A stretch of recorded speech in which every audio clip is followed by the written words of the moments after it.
बदरू, एक ऐसी खौफनाक कहानी जो आपके दिल में खौफ पैदा कर देगी। अगर आपको हॉरर स्टोरीज पसंद हैं तो ये वीडियो आपके लिए है।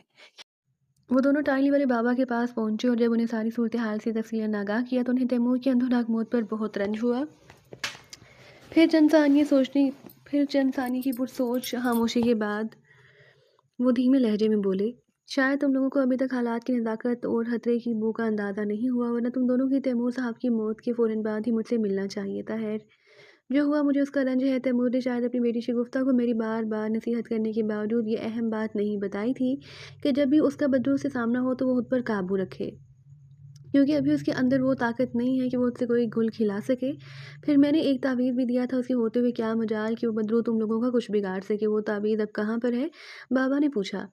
साजिद ने परेशान होकर कहा, बाबा, उसका तो हमें इल्म नहीं। दरअसल हम चंद दिनों से पे दर पे कुछ ऐसे परेशान कुन हालात का शिकार हैं कि हमें उसकी तरफ ध्यान ही नहीं रहा। उसकी बात सुनकर टाहली वाले बाबा ने कहा, तुम लोगों को उन्हीं बदहवासियों और परेशानियों से वो बदरू हर बार फ़ायदा उठाने की कोशिश करती रहती है, क्योंकि उसका मकसद यही है कि वो तुम सबको इस कदर परेशान और हवास बांधता रखे कि तुम उसकी हलाकत का कोई सामान ना कर पाओ। मगर बाबा, अब हमारे लिए आपकी क्या नसीहत है? अब तो मेरे अब्बू भी इस दुनिया में नहीं रहे, खुद मैं भी नाबीना हो गया हूँ। शगुफ्ता बहन को अलग पुलिस वाले तंग करते रहते हैं। उस बेचारी को तो उन्होंने पागलखाने पहुंचाकर ही छोड़ा। वो तो भला हो उस नेक औरत का जिसने मेरी बहन को किसी न किसी तरह पागलखाने से फरार करवा दिया। मगर वो परेशानी अब भी ख़त्म नहीं हुई। वो दोनों अब किसी वकील से मशवरा करने के लिए गई हैं। आप उनकी कामयाबी के लिए दुआ करें। अल्लाह उन्हें अपने मकसद में कामयाब ज़रूर करेगा, बाबा ने जलाली लहजे में कहा। लेकिन तुम्हें इस गंभीर मसले पर ज़्यादा तवज्जो देनी चाहिए। उस बदरू की तारीख और उसका मासी इस कदर कदीम है कि मुझे रोज़ाना उसकी आगाही हासिल करने के लिए बड़ी जान फशानी के साथ चिल्ला-कशी करना पड़ती है। रातों को जाग-जाग कर वसाइफ पढ़ता हूँ, लेकिन इतनी अर्क-रेज़ी और मेहनत के बावजूद हमारे लिए भी दिली हनूज़ दूर अस्त वाली बात साबित हुई। यानी हमें भी महज़ मरहलावार और बहुत थोड़ी जानकारी मिल पाई है, जिससे तुम लोग अंदाज़ा लगा सकते हो कि ये बदरू किस कदर पुरअसरार है। लेकिन हमें अल्लाह की ज़ात पर पूरा भरोसा है, वो हमें सभी सू को नीस्तो-नाबूद करने की ज़रूर तौफ़ीक और ताकत अता करेगा, जो कमज़ोर और बेगुनाह इंसानों के लिए वबाल जान बनी हुई है। मगर हमारे लिए भी परेशानी की असल वजह यही है कि हमारा इल्म कामिल तो है, मगर उसकी रफ़्तार बहुत सुस्त है। इससे अच्छा है कि जब तक हम पूरी तरह आगाही हासिल कर सकें तो इस बदलू को गुल खिलाने का मौका मिलता रहेगा। लेकिन अगर तुम लोग होशमंदी और बहादुरी का मुजाहरा करो तो कम अज़ कम इतना ज़रूर मुमकिन हो सकता है कि वो अपने अज़ाइम में नाकाम रहे और इधर तक हम उसकी पूरी तरह असलियत जान सकें। टाहली वाले बाबा इतनी सराहत करने के बाद ज़रा खामोश हुए। नासिर ने पहली बार लबकुशाई करते हुए कहा, बाबा, तैमूर साहब तो अब इस दुनिया में नहीं रहे, अब आप हमारी रहनुमाई करें। हम आपकी हिदायत और नसीहतों पर हर्फ ब हर्फ अमल करने की कोशिश करेंगे। आपने अब तक अपनी तवील रियासतों से कुछ ना कुछ तो उस बदलू की हकीकत मालूम करने की कोशिश की होगी। आखिर वो किस तरह नाबूद होगी? ताहली वाले बाबा बोले, इंशाल्लाह ऐसा जल्द होगा। आमीन। साजिद और नासिर ने ज़ेरे लब दुआ ये कहा। फिर नासिर को अचानक कुछ याद आया और उसने दोबारा पूछा, बाबा, आपने तैमूर साहब को अंधेरी कोठी में रिहाइश एख्तियार करने का मशवरा भी दिया था, उसकी कोई ख़ास वजह थी? हाँ, ये बहुत ज़रूरी था। बाबा ने कदरे गूंजदार आवाज़ में कहा, मैंने तो उनसे ये भी कहा था कि ऊपरी मंजिल भी खाली नहीं रहनी चाहिए, उस कोठी को पूरी तरह आबाद रहना चाहिए, उसे वीरान नहीं करना है, वहाँ ज़िंदगी की गहमा-गहमी और चहल-पहल होनी चाहिए। उनकी बात सुनकर साजिद ने कहा, लेकिन बाबा, उस शैतानी रूह ने तो वहाँ भी हमारी ज़िंदगी जीर्ण करके रख दी थी, हत्ता कि अब्बू को भी अपनी जान से हाथ धोना पड़े। इसमें भी शगुफ्ता का ही कसूर था, बाबा ने फ़ौरन कहा। हालाँकि मैंने अच्छी तरह ये बात समझाई थी कि जब भी वो बदरू अपने हबीस और डरावने रूप में ज़ाहिर हो, तो खुद पर काबू पाने की कोशिश की जाए। खौफ जब अरूज पर पहुँच जाता है तो जुनून की सूरत अख्तियार कर लेता है और इंसान को हिस्टेरियाई दौरे पड़ते हैं, जो अपने लिए और दूसरों के लिए भी खतरनाक साबित हो सकते हैं। ठीक है बाबा, हमसे गलती हो गई, अब हम इस बात का आइंदा ख़याल रखेंगे। आप हमें ये बताइए कि अब हम क्या करें? नासिर ने पूछा। बाबा एक गहरी सांस लेकर बोले, उस अंधेरी कोठी को आबाद करने का अहम मकसद ये है कि वहाँ उस बदरू का नापाक मुर्दा वजूद दफन है और हमारी कोशिश ये है कि वो उस बदरू को वापस उसके मदफन तक जाने पर मजबूर किया जाए। उस कोठी को आबाद करने का एक अहम मकसद हमारा ये भी है कि उसका मदफन महफूज रहे, जब तक हम उस बदरू को वापस उसके मदफन तक महसूर ना कर दें। वो इतना बताकर खामोश हो गए। साजिद ने कदरे बेचैनी से पूछा, बाबा, उसके बाद क्या फिर हमेशा के लिए हमारी इस बदरू से जान छूट जाएगी? हाँ, मगर एक हद तक। बाबा ने कहा। फिर खुद ही बताने लगे, फ़िलहाल इतना भी हो जाए तो समझो निस से ज़्यादा कामयाबी हासिल हो जाएगी हमें। उसके बाद हमें एक और कठिन अमल करना पड़ेगा ताकि वो हमेशा के लिए आलम बरज़ख में चली जाए। बाबा, ये सब किस तरह मुमकिन होगा? नासिर ने पूछा। बाबा बताने लगे, सरेदश्त हमें इतना ही इशारा मिला है कि हमें सबसे पहले उस बहादुर और नेक इंसान की रूह से राब्ता करना होगा जिसने उस शैतान को हलाक किया। वो यकीनन इस बदलू के मादी से वाकिफ होगा, नहीं तो उसके पास यकीनन ऐसी ताकत होगी जिसकी बिना पर उसने एक ताकतवर शैतान को मौत के घाट उतारा था। मैंने बहुत कोशिश की कि उस नेक रूह से राब्ता मुमकिन हो सके, मगर अफ़सोस से हमें अब तक नाकामी हुई। लेकिन उसके साथ-साथ हमें इतना मालूम हुआ कि भेरा नामी एक गाँव है, जहाँ वो नेक और बहादुर हस्ती पैदा हुई और वहीं उसकी कब्र भी है। उस नेक और बहादुर इंसान का नाम भी हमें मालूम हो चुका है। बहादुर ज़मान शाह नाम था उसका। उस शैतान का खात्मा करने के बाद वो बेचारा अपनी ज़िंदगी भी हार बैठा। इसलिए लोगों ने उसे शहीद नेक शाह के खिताब से नवाजा। अगरचे इस खौफनाक और खूनरेज़ वाक़ये को कई सौ बरस बीत चुके हैं और बेशतर लोग उस वाक़ये को ही नहीं बल्कि शहीद नेक शाह को भी धीरे-धीरे फ़रामोश करने लगे हैं। यकीन से कुछ नहीं कहा जा सकता कि शहीद नेक शाह और उसके मादी से मुतालिक जानने वाले क्या अब भी उस गाँव में मौजूद होंगे?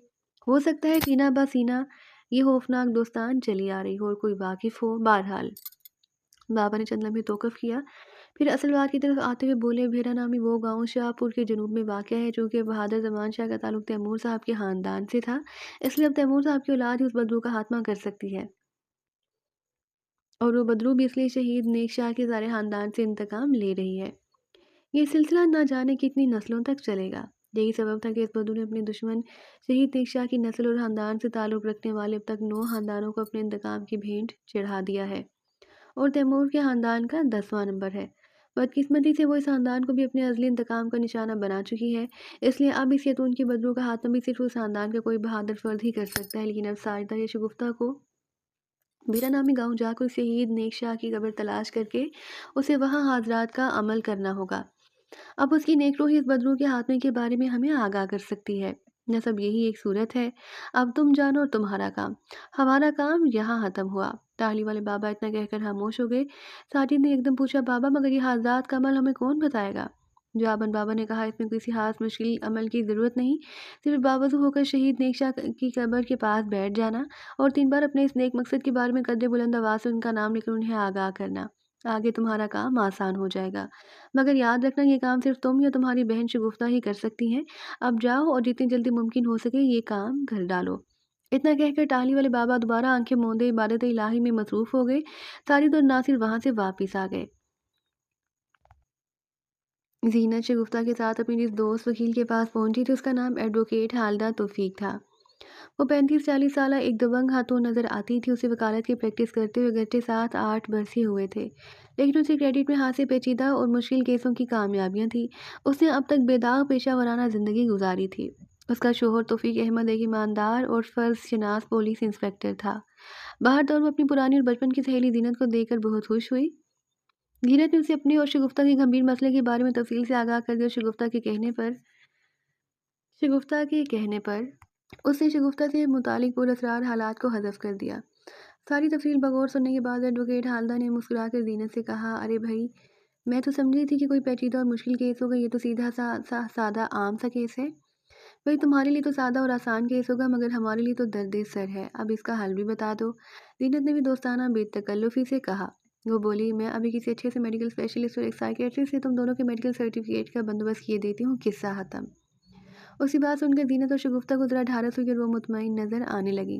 लेकिन फिर एडवोकेट हालदा ने पुरसोच लहजे में ज़ीनत से कहा, शगुफ्ता का मामला तो ज़्यादा गंभीर नहीं क्योंकि उसका शोहर उसका पूरा पूरा साथ दे रहा है। लेकिन ज़ीनत, तुम्हारे लिए ये सूरत हाल खतरनाक भी हो सकती है कि तुम अपने शोहर की वफ़ात के बाद अपनी सौतेली औलाद के दरमियान रहो और बकौल तुम्हारे वो सब तुम्हारी जान के दुश्मन बन चुके हैं। इन हालात में तुम्हें वहाँ उनके साथ हरगिज़ नहीं रहना चाहिए।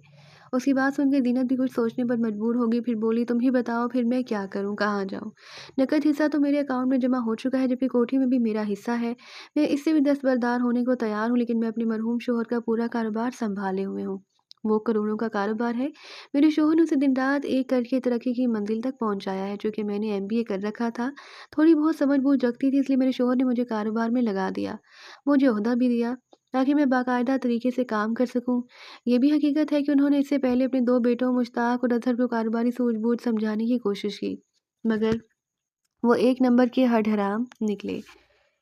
उन्होंने बिल्कुल दिलचस्पी ना ली, जिसका उन्हें आखिरी वक्त तक दुख था। अगरचे मुश्ताक और अज़हर बाप के साथ दफ्तर जाया करते थे, मगर अमान अल्लाह को जल्द ही उनकी नाअहली और अदम दिलचस्पी का एहसास हो गया। उन्होंने खुद मुझसे इंतहाई मायूसी के आलम में कहा था कि उनके दोनों बेटे बिल्कुल निकम्मे हैं। वो उसके मरने के बाद कारोबार को मज़ीद तरक्की देना तो करा, उसकी मौजूदा साख को भी बरकरार रखने की अहलियत नहीं रखते थे। अलबत्ता वो मुझसे बिल्कुल मुतमईन थे। अब तुम बताओ हाल दो कि मैं कारोबार से कैसे अलग हो सकती हूँ? वो इतना बताकर खामोश हो गई। एडवोकेट हालदा ने चंद सानी पुरसोच खामोशी के बाद पूछा, तुम्हारे शोहर अमानुल्लाह का किस तरह इंतकाल हुआ?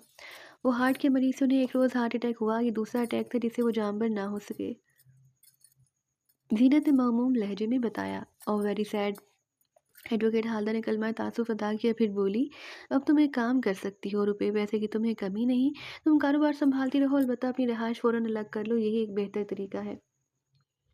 हाँ, तुम्हारी ये बात ठीक लगती है। वो कुछ कहते-कहते रुकी। एडवोकेट हालदा उसकी अधूरी बात का मतलब समझते हुए मुस्कुराकर बोली, तुम फ़िक्र मत करो ज़ीनत अमान, अगर तुम्हें तुम्हारी सौतेली औलाद तंग करने की कोशिश करे, तो मुझे बता देना। ये मेरा कार्ड है, इसमें मेरे ऑफ़िस के टेलीफ़ोन नंबर के अलावा मेरे ज़ाती मोबाइल का नंबर भी है। ये कहते हुए एडवोकेट हालदा ने एक विज़िटिंग कार्ड उसे थमा दिया। थोड़ी देर बाद उसे अपने असर रसूख के ज़रिए फ़ौरी तौर पर अपने दिमाग के साथ शगुफ्ता और ज़ीनत अमान को अलग-अलग मेडिकल सर्टिफ़िकेट का बंदोबस्त करा दिया। अलावा अज़ीं उससे पहले महज़ खानापुरी के लिए उन दोनों से एक वकालतनामे पर दस्तखत भी ले लिए। हालदा, तुमने आज दोस्ती का हक अदा कर दिया, मैं किस मुँह से तुम्हारा शुक्रिया अदा करूँ? ज़ीनत ने बड़े ममनून लहजे में उससे कहा। वो मुस्कुराकर बोली, शुक्रिया की कोई बात नहीं, दोस्ती के नाते कम अज़ कम इतना तो मेरा फ़र्ज़ बनता था। अच्छा, अपनी फ़ीस बताना। अभी तो मेरे पास पैसे नहीं, क्योंकि मैं तो पागलखाने से फ़रार होकर सीधे तुम्हारे पास आई हूँ। रहने दो अभी फ़ीस, पहले तुम अपनी अलग रिहाइश का इंतज़ाम करो और कारोबार सँभालो। और हाँ, तुम्हें अब मोहतात रहने की ज़रूरत है। मैं अपने शौहर तौफ़ीक अहमद से भी कहलवा दूँगी, ताकि पुलिस तुम दोनों को दोबारा तंग ना करे। उसके बाद शगुफ्ता और ज़ीनत वापस अंधेरी कोठी लौट आए। वहाँ साजिद और नासिर उनसे ज़रा देर पहले टाहली वाले बाबा से मिलकर लौट आए थे। उन चारों ने एक-दूसरे को अपनी-अपनी कारगुज़ारियों से आगाह कर दिया। साजिद ने कहा, अब टाहली वाले बाबा की हिदायत के मुताबिक हमें सबसे पहले काम ये करना होगा कि ऊपरी मंजिल को आबाद करना होगा। लेकिन उस असीबी कोठी में कौन फैमिली रहने को तैयार होगी? बिलफ़र्ज़ बहाल दूर परे की कोई फैमिली रज़ामंद हो भी गई, तो मुझे पूरा यकीन है कि वो बदरू अपने शैतानी रूप में आकर उन्हें भी सताएगी और किराएदारों को भागने पर मजबूर कर देगी, जिस तरह इससे पहले होता आया है। शगुफ्ता ने कहा। दीनत अमान बोली, लो ये कौन सा मसला है, मैं जो हूँ, वैसे भी मेरे लिए यहाँ रहना ज़्यादा मुनासिब होगा। मैंने शगुफ्ता को अब अपनी बहन बना ली और तुम लोग भी मेरे हालात से वाकिफ़ हो। मैं ऊपरी मंजिल में रह लेती हूँ, लेकिन सिर्फ इस शर्त पर कि मैं इसका बाकायदा किराया अदा करूँगी। साजिद जीनत को देख तो नहीं सकता था, लेकिन उसके कानों को जीनत की मुतरन्नम आवाज़ बहुत भली लगी। उसे जीनत के दुख का बाखूबी इल्म था। उधर शगुफ्ता ने ज़ीनत से कुछ कहना चाहा तो नासिर बोल पड़ा, चलो अब ये मसला भी ज़ीनत बहन की वजह से हल हुआ। अब हमें असल मसले की तरफ तवज्जो देनी चाहिए। हमें टाहली वाले बाबा की हिदायत के मुताबिक फ़ौरन भेरा नामी गाँव की तरफ निकलना होगा। नासिर भाई, ये काम हम दोनों अंजाम देंगे, साजिद ने फ़ौरन कहा। शगुफ्ता उसे बोली, भाई तुम इधर ही रहना, मैं और नासिर इस महम पर निकलेंगे। नासिर ने कहा, अब तुम दोनों भाई बहन मशवरा कर लो आपस में कि कौन मेरे साथ जाएगा, क्योंकि तुम दोनों में से किसी एक को मेरे साथ चलना होगा। अब मसला ये था कि अगर साजिद नासिर के साथ जाता है तो ज़ीनत और शगुफ्ता घर में अकेली होती। उस पर मुस्तज़ाद ज़ीनत को भी अपने दफ्तर में जाना होता और यकीनन उसकी वापसी शाम गई होती। अगर साजिद रहता तो भी ये मसला था कि वो बेचारा नाबीना था। अगरचे वो कभी बाहर आ जा तो नहीं सकता था, लेकिन घर के अंदर खुद को संभाल सकता था। मगर इस बदरू का धड़का लगा रहता। फिर ज़ीनत और साजिद की कोठी में तन्हा मौजूदगी को भी मोहल्ले वाले अच्छी निगाह से ना देखते। चनाचे चंद रोज़ मज़ीद इस सोच विचार में लग गए। इस दौरान ज़ीनत ने दफ्तर आना जाना शुरू कर दिया। एडवोकेट हालदार उसके पुलिस इंस्पेक्टर शोहर तौफीक अहमद की वजह से पुलिस का मसला भी हल हो गया था। ज़ीनत एक रोज़ एडवोकेट हालदार उसके पुलिस इंस्पेक्टर शोहर तौफीक के हमरा अपनी कोठी जाकर अपना सारा ज़रूरी सामान समेटकर अंधेरी कोठी में शिफ्ट हो चुकी थी। ज़ीनत अब घुल मिल गई थी इनमें। यहाँ वो खुद को भी एक फैमिली मेम्बर ही तस्वर करने लगी। उधर नासिर ने भी नाराज़गी के बावजूद अपने मामू शफ़क़त को तन्हा ना छोड़ा। वो उनकी अब भी दुकान सँभालता था और रात को घर आता था। ज़ीनत शाम 6-7 बजे तक घर पहुँच जाती। रात का खाना ये लोग सब इकट्ठे ही खाया करते थे। निस घंटे बाद चाय और बातों का दौर चलता। गुफ्तगू का महवर बेहरा नामी गाँव की तरफ रवानगी ही होता।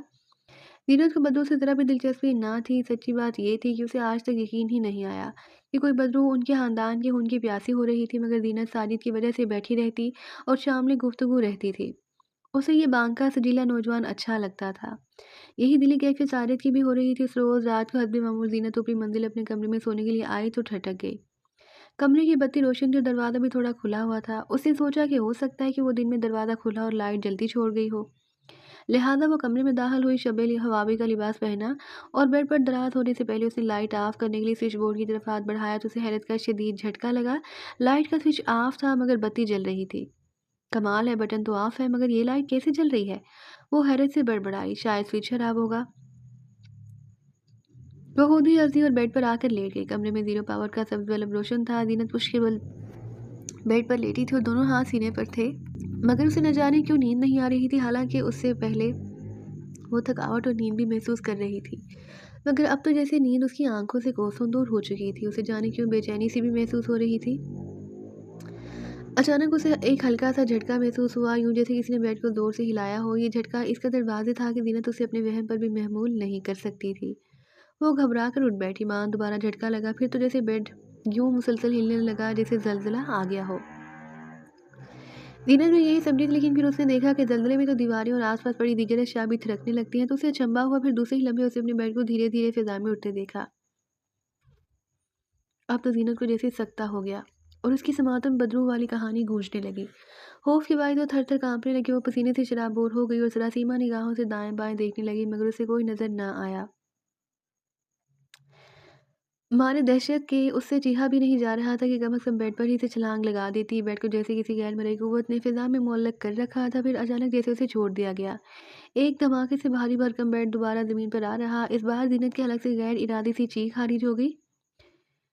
वो तेजी से बेड पर से उछलकर दरवाजे की तरफ दौड़ी। वो बुरी तरह खौफजदा और उससे ज्यादा बदहवास हो रही थी। फिर उसने जैसे ही कमरे का दरवाज़ा खोला तो सामने उसे एक सरता पा सफ़ेद लट्ठे के कफन में मलफूफ शख्स खड़ा नजर आया, मगर वो शख्स ना था। वो तो कोई भयानक चेहरा था, इसी भयानक और शैतानी मखलूक का चेहरा। जीनत का दिल जैसे धड़कना भूल के वो दम बहुत खड़ी फटी फटी दहशत ज़दा नज़रों से उस कफन पोश भयानक इंसान को तके जा रही थी।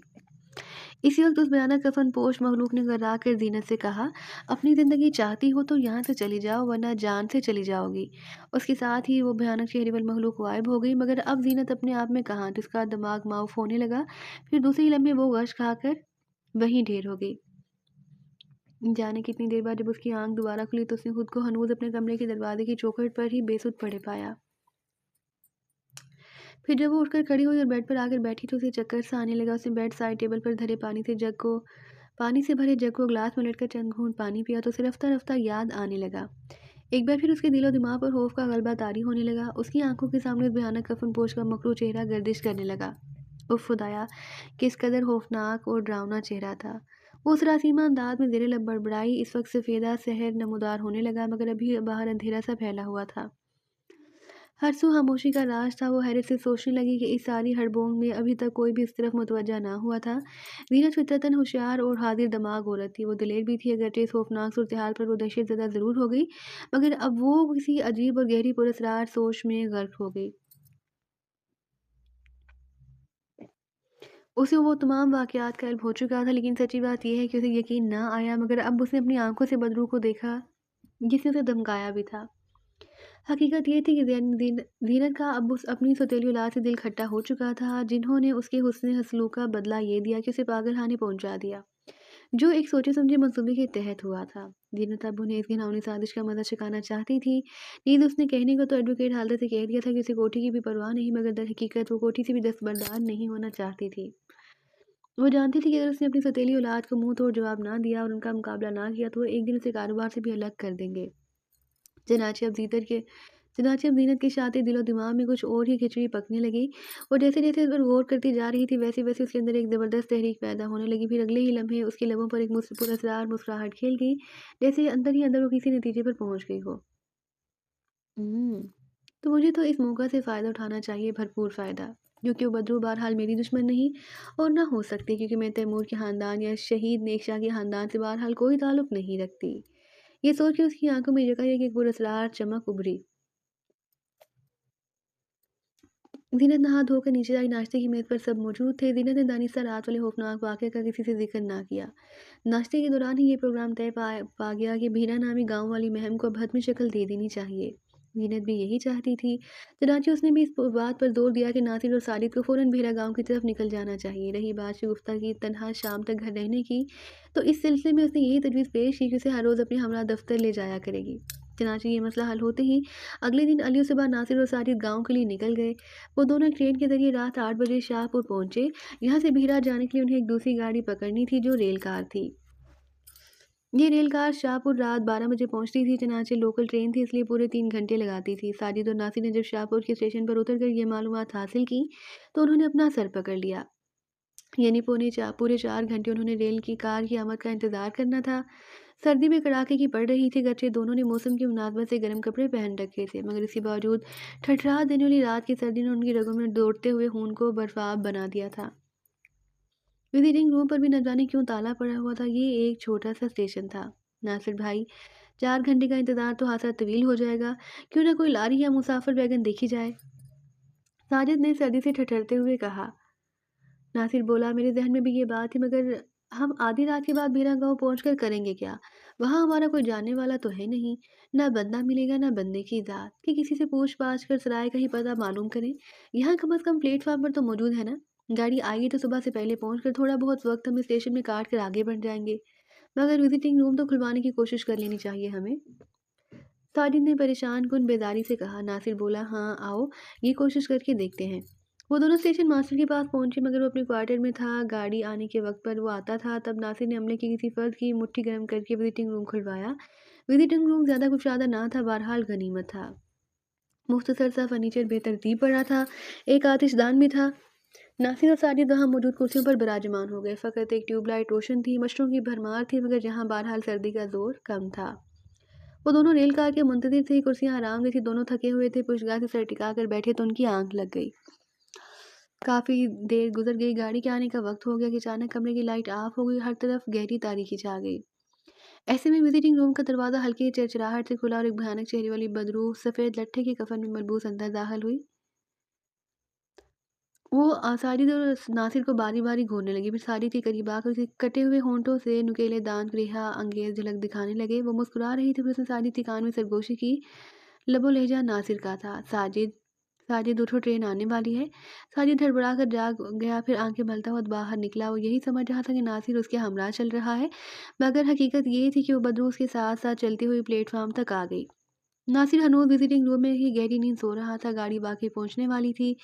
साजिद ये देखने से कासिर था कि उसके हमरा नासिर था या गैर मरई बदरू। प्लेटफार्म पर चंद मुसाफिरों की वजह से बदरू ने खुद को गायब कर रखा था, मगर वो बदस्तूर साजिद के कान में नासिर की आवाज़ में सरगोशी करती हुई उसे प्लेटफार्म के बाहर रेलवे ट्रैक की तरफ लिए जा रही थी। सामने से रेल कार का इंजन अपनी आहनी चमक से आहनी चिमनी से धुआं छोड़ता छक छक छक करता चला आ रहा था। बदरू साजिद को नासिर की आवाज़ में पुकारती रेलवे लाइन के करीब आकर खड़ी हो गई।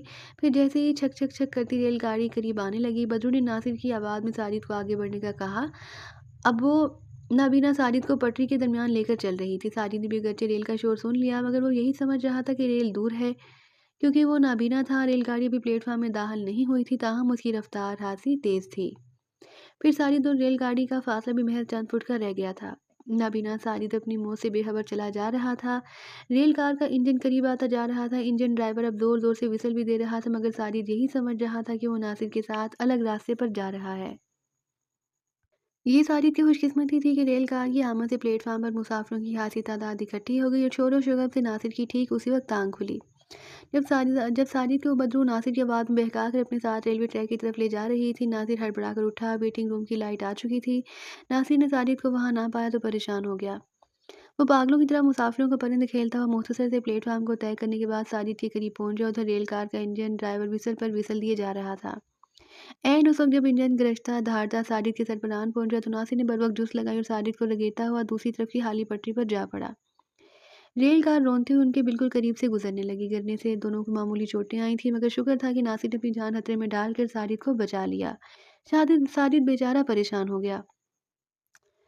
जरा देर बाद जब रेल कार गुजर गई और प्लेटफार्म पर जा खड़ी हुई तो नासिर साजिद को लिए जल्दी जल्दी प्लेटफार्म की तरफ बढ़ने लगा। साजिद ने उसे सारी बात बताई। साजिद, अब तुम्हें मोहतात रहने की ज़रूरत है। साजिद दो हांसा होकर बोला, नासिर भाई, तुमने आज भी मुझे मरते मरते बचा ली, लेकिन मैं क्या करूँ, नाबीना हूँ। मैं समझा था कि तुम मुझे प्लेटफार्म की तरफ लिए जा रहे हो। देखो, मेरी बात गौर से सुनो। वो बदबू जानी पहचानी आवाज़ में तुम्हें सिर्फ बहका सकती है, तुम्हें छू नहीं सकती, जबकि मैं तुम्हें छूता हूँ, तुम्हें बाजू से पकड़कर सहारा देता हूँ। बस तुम इस वादे फ़र्क को जहन में रखा करो, ठीक है? नासिर ने उसे समझा दिया। साजिद ने हौले से इस बात में अपना सर हिला दिया। घंटे बाद रेल फिर चल पड़ी। ज़ीनत को पूरा यकीन था कि वो बदरू से दोबारा धमकाने के लिए एक बार फिर हाज़िर होगी, अगरचे वो खौफ़ज़दा भी थी कि कहीं उसकी धमकी पर अमल ना करने की वजह से वो बदरू से किसी किस्म का जानी नुकसान ना पहुँचा दे। लेकिन फिर साजिद और नासिर की ज़ुबानी टाहली वाले बाबा की ये बात याद आते कि वो बदरू अभी ताकतवर नहीं हुई, ताहम वो बाद हालात में महज डरावनी मनाज़िर का सहारा लेकर उन्हें खौफ़ज़दा करने के अलावा बहका ज़रूर सकती है। चनाचे ये ख़्याल आते उसके दिल को कुछ तसल्ली हुई। ज़ीनत ने अब उस बदरू से बताते खुद मुलाकात करने का फ़ैसला किया। एक अनोखी और ख़तरनाक फ़ैसला। वो उससे मुख़ातिब होना चाहती थी, उससे बात करना चाहती थी, मगर एक बदरू से यूँ हम कलाम होना भी बड़े दिल गुर्दे वाली बात थी। इसके लिए ज़बरदस्त क़ुव्वत इरादी, हौसले, जुर्रत और बहादुरी की ज़रूरत थी। ज़ीनत ने इसके लिए खुद को ज़हनी तौर पर तैयार कर लिया। साजिद और नासिर के जाने के बाद वो रात तो हैरियत से गुजर गई, फिर इसी तरह दूसरी रात भी बगैर किसी पुरअसरार वाक़ये के गुजर गई और बदरू दोबारा ना आई। शगुफ्ता और ज़ीनत अब दोनों एक साथ ही कमरे में सोया करती थी। तीसरी रात लगभग 1 बजे के बाद ज़ीनत अपने बेड पर लेटी बदरू की मुंतज़िर थी। कमरे में मध्यम रोशनी फैली हुई थी, माहौल में ठटका देने वाला दम बहुत सुकूत तारी था, दिल धड़का देने वाली एक अजीब सी होलनाक खामोशी तारी थी। ज़ीनत को अचानक फिर वैसे ही पुरअसरार बेचैनी का एहसास होने लगा। दफातन उसकी ठटकी हुई निगाहों के सामने स्याह रंग का धब्बा उभरा, जिसने आनन-फानन भयानक शक्ल इख्तियार कर ली। यही वही करीहा और भयानक बदसूरत बदरू थी जिसे वो कुछ दिन कबल देख चुकी थी। ज़ीनत उसे देखते ही बमुश्किल उठकर बेड पर बैठ गई। तूने अभी तक मेरी बात क्यों नहीं मानी? क्या आप बेमौत मरना चाहती है? वो भयानक सूरत बदरू करा कर बोली। उसके बगैर पपोटे वाली आंखें ज़ीनत को होनहारी से घूरे जा रही थी। ज़ीनत ने थूक निकला और हाँ बमुश्किल उसे मुखातिब होकर बोली, देखो तो तुम अगर मेरी एक मदद कर सकती हो तो मैं तुम्हारी हर बात मानने को तैयार हूँ। कैसी मदद?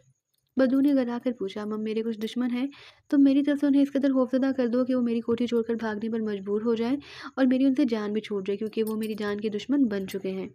उसकी बात सुनकर बदू के कटे फटे बदहियत होंठों से करेहा दांतों की झलक उभरी। वो मुस्कुराई, जबकि ज़ीनत ये समझी थी कि वो उससे नाराज़ हो गई है। वो बदरू से बोली, ठीक है, लेकिन तुम्हें भी फिर मेरा एक काम करना होगा। ज़ीनत को ज़रा हौसला हुआ और वो खुश होकर बोली, मुझे मंजूर है, मगर तुम्हारा कौन सा काम मुझे करना होगा? अगर तुम मेरा साथ देती रहो तो तुम बहुत फ़ायदे में रहोगी। बोलो मंजूर। हाँ हाँ, मुझे मंजूर है। तुम जो कहोगी मैं वही करने को तैयार हूँ। ज़ीनत ने जल्दी से कहा, मैं चाहती हूँ कि मैं इतनी ताकतवर बन जाऊँ कि मेरे दुश्मन मेरी तरफ आँख उठाकर भी देखने की जुर्रत ना कर सकें। हाँ, ऐसा ही होगा। ना सिर्फ ये, बल्कि अगर तुम मेरा साथ देती रहो तो दुनिया में कोई भी तुम्हारा कुछ नहीं बिगाड़ सकता। दौलत शोहरत तुम्हारे पैरों की हाँक बन जाएगी। फिर तुम देखना कि मैं तुम्हें कहाँ से कहाँ पहुँचा दूँगा।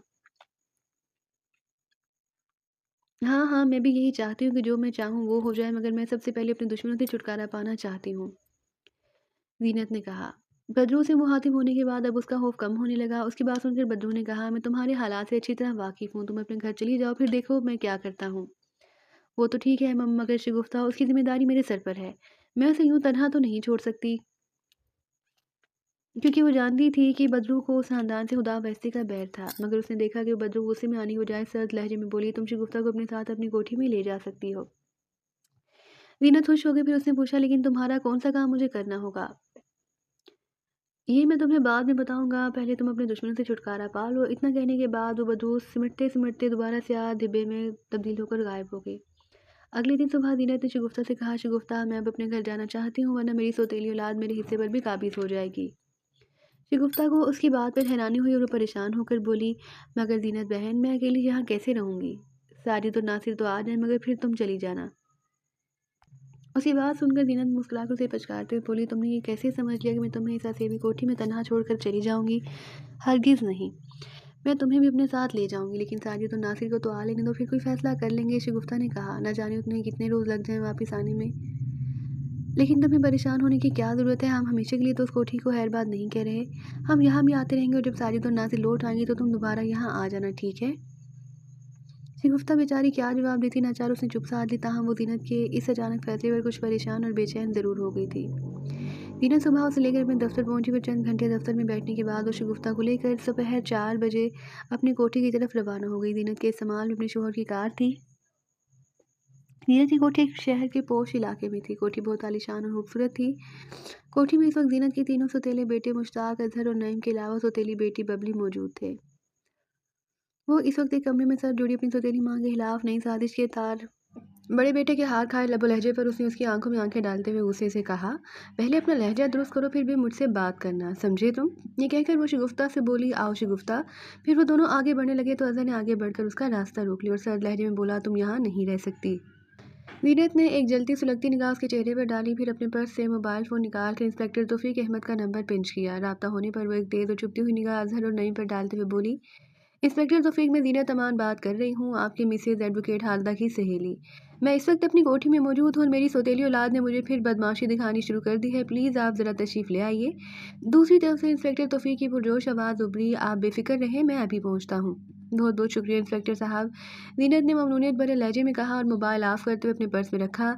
उसके बाद वो इन चारों पर सहजाइया निगाह डालकर शगुफ्ता का हाथ पकड़े अपने कमरे की तरफ बढ़ गई। फिर किसी में भी उसे रोकने की जुर्रत ना हो सकी। वो चारों बेबसी से दांत पीस कर रह गए। जीनत शगुफ्ता के साथ जैसे ही अपने कमरे में पहुंची तो अचानक उसकी सौतेली बेटी बबली दंदनाती हुई अंदर दाखिल हुई। उसका चेहरा गुस्से से लाल भुबका हो रहा था। वो जीनत के बिल्कुल करीब पहुंचकर तैश में बोली, तुम्हें पुलिस को यहाँ बुलाने की क्या ज़रूरत थी? हम तुम्हारी तरह बेइज्जत लोग नहीं कि यहाँ पुलिस।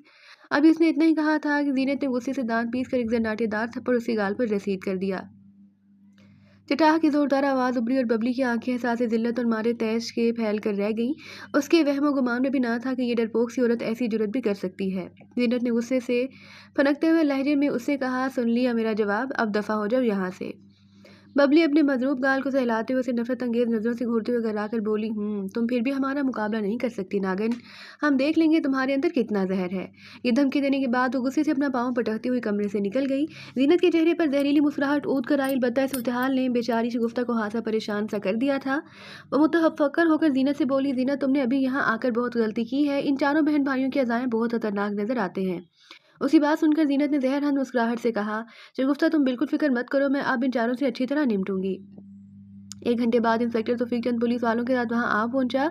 उसने जीनत का बयान लेने के बाद उसके सौतेले बेटे मुश्ताक, अजहर और नईम को सख्त अल्फाज में सरजनिश की और फिर जीनत को तसल्ली और तशरीह देने के बाद चला गया। पुलिस से जाते ही मुश्ताक ने जीनत से वाज़ेह लफ्ज़ों में कह दिया कि वो इस खुशफहमी में ना रहे कि पुलिस उसके साथ है।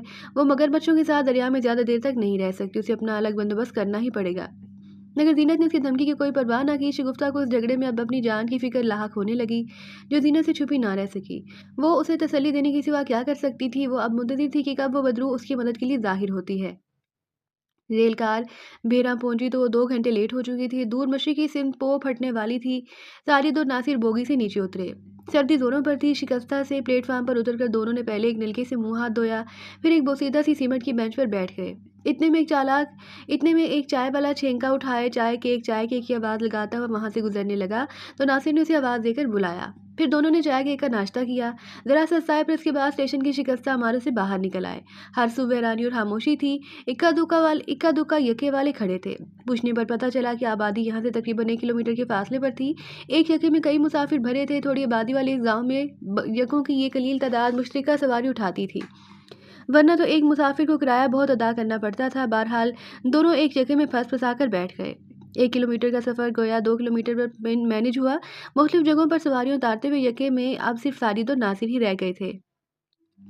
कच्चे पक्के मकानों का सिलसिला शुरू हो गया था। दूर गंदम और गन्ने के खेत भी नजर आ रहे थे। यके वाले ने उनसे पूछा, पुत्रो तुम्हें कहाँ उतरना है? चाचा जी यहाँ कोई सराय नहीं है, हमें वहीं ले चलो। नासिर ने कहा, सराय? यके वाले ने हैरत से कहा, यहाँ तो कोई सराय नहीं, क्या तुम्हारा यहाँ कोई जानने वाला नहीं रहता? नहीं चाचा जी। नासिर ने नफी में सर हिलाया। तो फिर तुम यहाँ किससे मिलने आए हो? यके वाले ने हैरत से पूछा। नासिर जरा गड़बड़ा सा गया। उसकी समझ में नहीं आया कि वो उसे क्या जवाब दे। तहम साजिद ने जल्दी से कहा, चाचा जी बात दरअसल ये है कि इस गांव के कब्रिस्तान में हमारे एक अजीज शहीद नेक शाह की कब्र है। बस वहाँ फातिहा पढ़कर आज वापस लौट जाएंगे।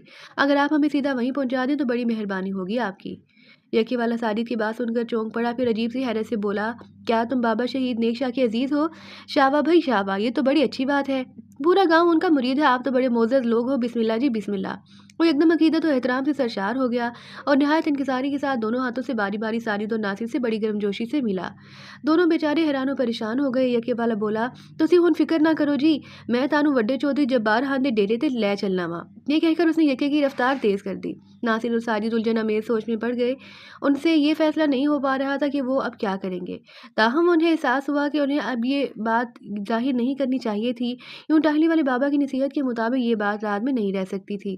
दोनों ने आपस में सरगोशी करते हुए सलाह मशवरा किया, फिर शके वाले को रुकने का कहा।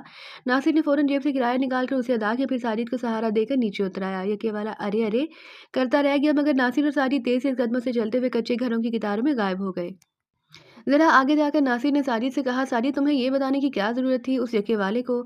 इस तरह तो सारा गाँव हमारे पीछे पड़ जाएगा, क्या तुम भूल गए कि हमें ये काम निहायत राज़दारी के साथ करना होगा? साजिद नादम होकर बोला, हाँ नासिर भाई वाक़ई मुझसे बड़ी गलती हो गई। लेकिन अब क्या करें, यहाँ तो कोई सराय भी नहीं, हम कहाँ जाएँगे? नासिर मुस्कुराकर बोला, हमने जहाँ कौन-सा रहना है साजिद? टाहली वाले बाबा ने हज़रात का जो अमल बताया वो आज के आज मुकम्मल करके सुबह तड़के लौट जाएँगे और बस। लेकिन नासिर भाई, शहीद नेक शाह की कब्र किस तरह तलाश की ना, अब तो किसी से उनके बारे में पूछ भी नहीं सकते हम। तुम फ़िक्र ना करो, आओ कम से कम गाँव के उस वाहिद कब्रिस्तान के बारे में कोई ना कोई तो हमें बता ही देगा। नासिर भाई, अगर खुदा ना खास्ता हमारे हज़रात के अमल के बावजूद शहीद नेक शाह की रूह ने हमसे राब्ता ना किया हो तो? साजिद ने पुरतफक्कर लहजे में कहा, अल्लाह मालिक है, टाहली वाले बाबा की बात तो गलत नहीं हो सकती। वो नेक रूह ज़रूर हमारी मदद को आएगी, बस ज़रा दिल मजबूत करना होगा हमें। नासिर ने कहा और साजिद ने धीरे से इस बात में सर हिला दिया। कब्रिस्तान का पता पूछना कोई मुश्किल ना था। राह चलते हुए किसी से उन्होंने गाँव के कब्रिस्तान की तरफ जाने रास्ते के बारे में पूछा तो उसने कहा, कौन से वाले कब्रिस्तान में जाना चाहते हो, नए या पुराने वाले में? उस शख्स ने उन दोनों की तरफ देखकर पूछा। इसके सवाल पर साजिद और नासिर दोनों ही सटपटा से गए। फिर अचानक नासिर ने कुछ सोचकर कहा, पुराने कब्रिस्तान। वो शख्स सर हिलाते हुए बोला, अच्छा अच्छा, वो बाबा शहीद नेक शाह वाला कब्रिस्तान। दोनों का दिल खुशी से धड़का, मगर वो चुप रहे। फिर उस शख्स ने उन्हें कब्रिस्तान का रास्ता बता दिया। उन्होंने उस भलेमानस आदमी का शुक्रिया अदा किया और उसके बताए हुए रास्ते पर चल दिए। ये रास्ता खेतों के दरमियान से बल खाता हुआ नए कब्रिस्तान के करीब से गुजरता हुआ एक नदी के ऊपर से काफी दूर तक जाता था। वो दोनों साबित कदमी से चलते रहे। शहर की रोशनी फैलने लगी, मशरिकी से सूरज का आछी गोला उठने लगा। किसान खेतों की तरफ बढ़ने लगे थे, कच्चे पक्के घर बहुत पीछे रह गए थे। ये दोनों नए कब्रिस्तान से होते हुए घने जंगल में दाखिल हो गए। यहाँ दरेक और सर्स के दरख्तों की बहुतायत थी। एक जगह साजिद थक कर रुक गया और बुरी तरह हाँफने लगा। नासिर भी बहुत थक चुका था। दोनों एक घने पेड़ के नीचे जरा सस्ताने के लिए बैठ गए। हम कम अज कम इस भले मान शख्स से ये तो जरूर पूछ लेते कि पुराना कब्रिस्तान आबादी से कितनी दूर है। साजिद ने चंद गहरी गहरी सांसें लेने के बाद नासिर से कहा, तो मुस्कुराकर मुलायमत से बोला, क्या अभी से हिम्मत हार बैठे? नहीं, अब ऐसी भी बात नहीं, मैं वैसे ही बात कह रहा था। आहर पता तो चले हमें मजीद कितनी दूर चलना होगा। साजिद ने हंसकर कहा। फिर वो तेज से कदमों से चलते हुए झंड के नजदीक पहुंचे तो नासिर को टिन दरख्तों के साय तले कच्ची कब्रों का एक तवील सिलसिला नजर आया। उसने साजिद को मंजिल के करीब पहुंचने की खुशखबरी सुनाई। दोनों आगे बढ़ गए। ये जंगल बैरूनी तरफ से जितना छद्दर और मुख्तसर नजर आ रहा था, अंदर से उतना ही वसी और फैलाव रखता था। बेशतर कब्रें टूटी फूटी और शिकस्ता नजर आ रही थी। साजिद भाई, हम पुराने कब्रिस्तान तो पहुंच गए हैं, अब शहीद नेक शाह की कब्र ढूंढनी पड़ेगी। ये कब्रिस्तान तो हादसा वसी नजर आता है। नासिर ने इतराफ में नजरें दौड़ाते हुए कहा। साजिद बोला, मुझे यके वाले की बातों से अंदाजा होता है कि गांव में शहीद नेक शाह के हाथ से मुरीद रहते हैं। यकीनन उनकी कब्र भी पक्की और वाज़ेह होगी। मेरा ख्याल उसे ढूंढना मुश्किल ना होगा। मैं यहाँ बैठा हूँ, तुम तलाश कर लो फिर। नहीं साजिद, मैं तुम्हें इस होलनाक वीराने में यूं अकेला छोड़कर नहीं जाऊंगा। नासिर फौरन उसकी बात काट कर बोला, तुम जरा सस्ता लो, फिर ढूंढने की कोशिश करते हैं। चलो फिर, मैंने सस्ता लिया है, उठो। उसकी बात पर सारी दरख्त की तने को टटोलता हुआ उठ खड़ा हुआ। नासिर ने उसका हाथ थामा और वो दोनों शिकस्ता और कटी पटी कब्रों के दरमियान में चलने लगे। दिन में भी यहाँ वहशत तारी थी। टुनमुन दरख्तों की जटादार धाड़ियाँ कब्रों पर झुकी हुई थीं और बड़ा पुरअसरार मंजर पेश कर रही थी।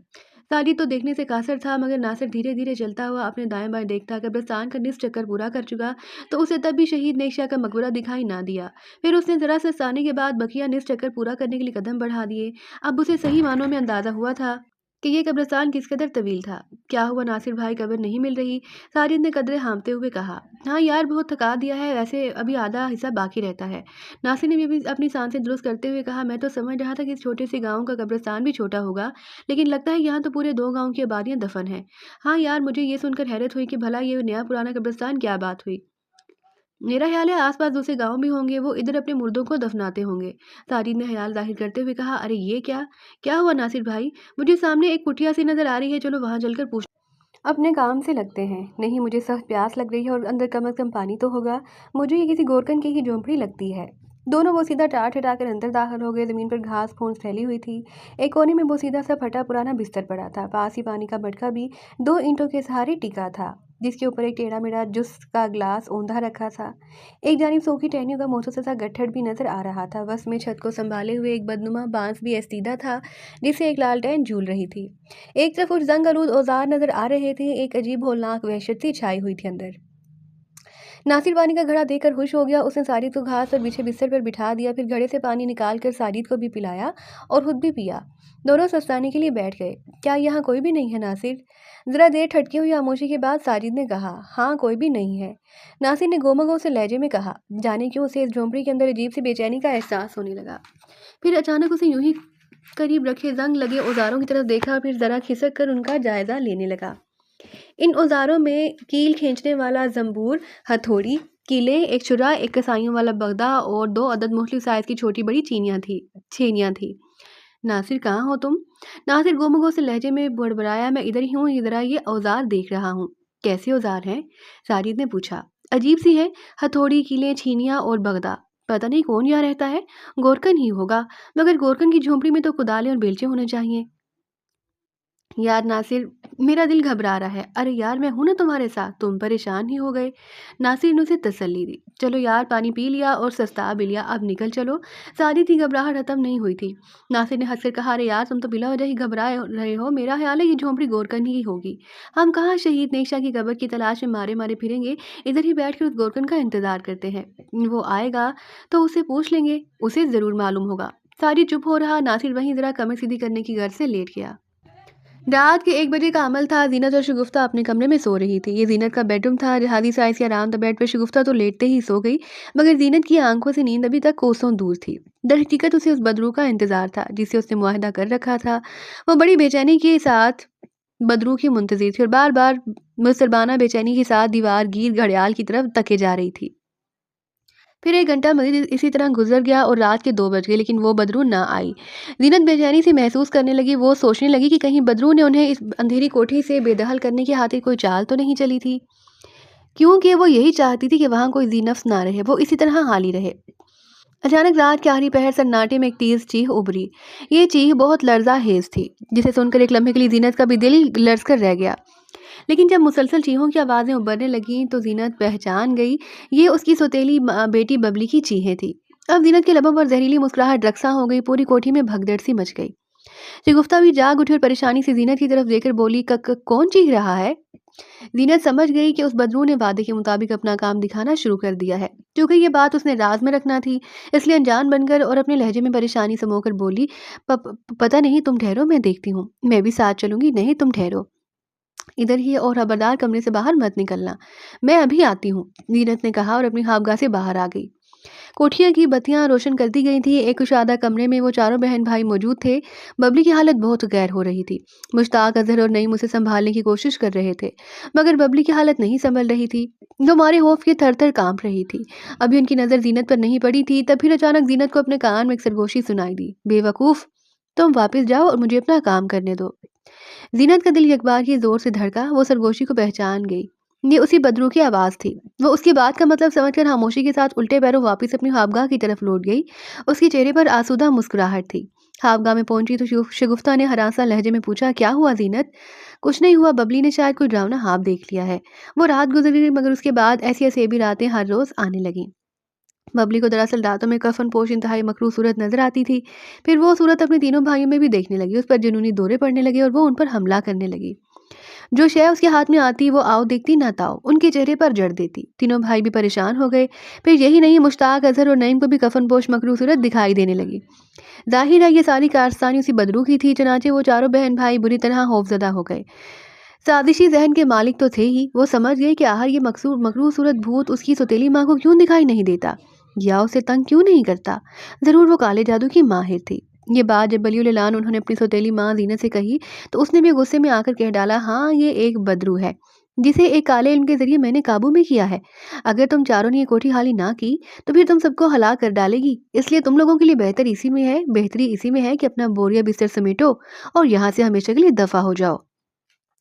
वो चारों हक्का-बक्का रह गए। फिर वही हुआ। एक रोज़ के अंदर-अंदर उन चारों बहन-भाइयों ने अपना सामान समेटा और कोठी को खैरबाद कह दिया। ताकत का अपना एक नशा होता है। अब ज़ीनत ही इस आलीशान कोठी की मालिक थी। ताकत के नशे ने उसे अब वाक़ई पागल और जुनूनी कर डाला। वो फिर कोठी में तन्हा खड़ी कह-कहे लगाने लगी। हाँ, हाँ, हाँ, अब मैं इस कोठी की बिला शिरकत गैर मालिक हूँ। जल्दी अपने शोहर के करोड़ों के कारोबार की मालिक भी बन जाऊँगी।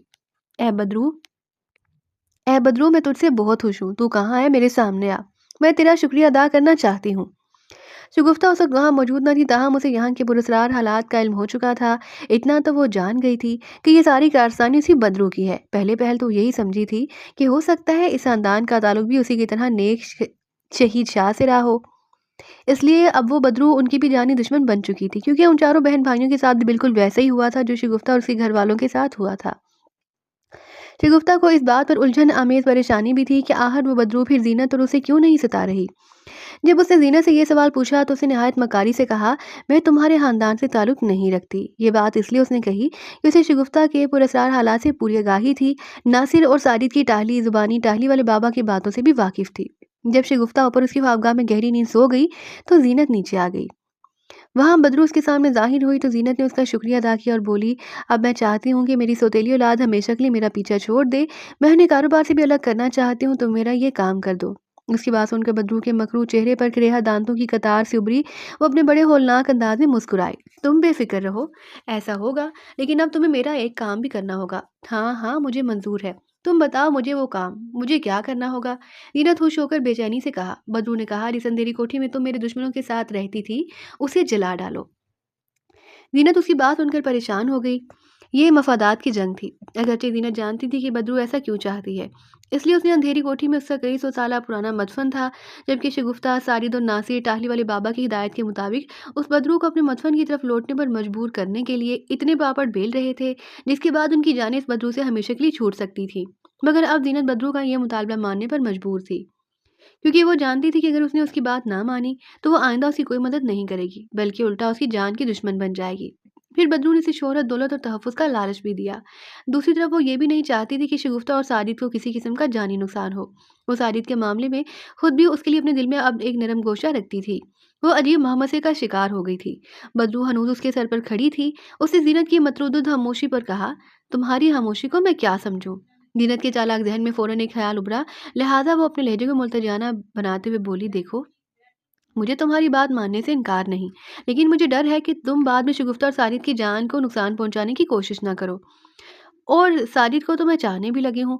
मैं उससे शादी की ख्वाहिशमंद हूँ। उसकी बात सुनकर बदरू का भयानक चेहरा मजीद करेहा हो गया और उसके हलक से एक होलनाक गराहट उभरी। उसने जीनत को घूरते हुए कहा, तुम वादा खिलाफी कर रही हो, इसका अंजाम जानती हो? उसकी धमकी पर जीनत अंदर से लर्ज उठी। वो उसे बिगाड़ना नहीं चाहती थी, लिहाजा कुछ सोचकर मक्कारी से बोली, ठीक है, मैं तुम्हारी बात मान लेती हूँ, लेकिन ये काम इतनी जल्दी ना हो सकेगा, थोड़े दिनों की मोहलत चाहिए। ठीक है, तुम्हें सिर्फ 3 दिनों की मोहलत है। वो बदरू बोली। राहत में उससे सख्ती से मुतनबा करते हुए बोली, मगर एक बात याद रखना, तुमने किसी किस्म का लालच दिखाने की कोशिश की तो मैं तुम्हें दोबारा इसी मुसीबत में डाल दूंगी जिससे मैंने तुम्हें छुटकारा दिलाया है। ये कहकर वो गायब हो गई। जीनत के हलक से बेएहतियात एक गहरी सांस खारिज हुई। फिर जब वो अपनी ख्वाबगाह की तरफ पलटने लगी तो बुरी तरह ठटक कर रुक गई। जीने पर शगुफ्ता खड़ी उसे अजीब नजरों से घूरे जा रही थी। जीनत को शगुफ्ता की निगाहों में गहरी तशवीश महसूस हुई। कहीं उसने मेरी बातें तो नहीं सुन ली। उसने घबरा कर सोचा, मगर फिर दूसरे ही लम्हे वो शगुफ्ता को देखकर मुस्कुराई। आओ आओ, तुम अभी तक सोई नहीं? शगुफ्ता धीरे धीरे नीचे उतर आई। उसके करीब आई और स्पाट लहजे में बोली, तुम किससे बातें कर रही थी? मैं कौन था भला यहाँ? जीनत ने हकलाते हुए कहा, झूठ मत बोलो, मैंने खुद सुना था, तुम उस बदरू से मुहातिब थी। वो तुम्हें 3 दिन की मोहलत दे रही थी, तुमने हामी भर ली। शगुफ्ता ने उसे घूरते हुए याद दिलाया। जीनत की ओर हता हो गए। वो अपनी घबराहट पर बमुश्किल काबू पाते हुए बदसूर अनजान बनी रही और मसनूई हंसी के साथ बोली, तुम्हें ज़रूर वहम हुआ होगा शगुफ्ता, भला उस बदरू से मैं किस तरह हम कलाम हो सकती हूँ? वो तो तुम लोगों की दुश्मन है। शगुफ्ता ने बगौर उसके चेहरे को घूरा। वो समझ गई कि जीनत उससे कुछ छुपा रही है, जबकि उसे पूरा यकीन था कि उसने खुद अपने कानों से जीनत के ये अल्फाज सुने थे। ठीक है, मैं तुम्हारी बात मान लेती हूँ, लेकिन ये काम इतनी जल्दी ना हो सकेगा। मुझसे थोड़े दिनों की मोहलत चाहिए मुझे। लेकिन जीनत के पहम इनकार पर शगुफ्ता ने सरेदस्त चुप साध ली। नासिर हासा थक चुका था, इसलिए गोदरनुमा बिस्तर पर लेटती उसकी आंख लगी, जबकि सारी दम बहुद बैठा था। उसका दिल जाने क्यों तेज तेज धड़क रहा था। वो एक अनजाना सा खौफ महसूस कर रहा था। उसके जी में आई कि नासिर को आवाज़ दें। यूँ तो उसने नासिर को 2-3 बार आवाज़ें भी दी, मगर नासिर के ज़रा ही देर में हराटे बुलंद होने लगे तो वो सो गया था। फिर साजिद ने उसे जगाना मुनासिब ना समझा। एक एक नाजुक पल अंदेशनाक लम्हों की दस्तक देता बीत रहा था कि अचानक साजिद को एक आहट सुनाई दी। फिर वो आहट एक अजीब सी खड़बड़ में बदल गई। उसे यूं लगा कि कोई यकयक झोंपड़े में घुस आया था। उसे बेएहतियात चिल्लाकर नासिर को आवाज़ दी, उसे झंझोड़ने लगा। नासिर, नासिर उठो, कोई है। नासिर हड़बड़ा कर उठ बैठा। उसने एक खिचड़ी से बालों वाले बूढ़े कुछ शख्स को देखा। उसकी कमर जरा झुकी हुई थी, सर के बाल और भुवें गायब थी, चेहरे पर झरियों का जाल सा फैला था। वो एक आंख से काना भी था। उसने एक लंबा सा मैला कुचैला जैकेट नुमा कुर्ता पहन रखा था। दाएं हाथ में एक कैनूस का थैला था। मजमूई तौर पर उसकी वजह कुत्ता बड़ी करेहा थी। वो नासिर को अपनी इकलौती आंख से घूरे जा रहा था। नासिर समझ गया कि यही इस झोंपड़ी का कोई मालिक या कोई गोरकन है। उसने फ़ौरन मुस्कुराकर मादर तवाहाना लहजे में उससे कहा, हम माफ़ी चाहते हैं, हमें प्यास लगी थी, थक गए, तुम्हारी कुटिया देखी, यहाँ ज़रा सस्ताने के लिए बैठ गए। नासिर को पहले इस बूढ़े के चेहरे पर वसीलेपन के आसार महसूस हुए, लेकिन अब बधिये होंठों पर अजीब सी बेतासुर मुस्कुराहट उभरी।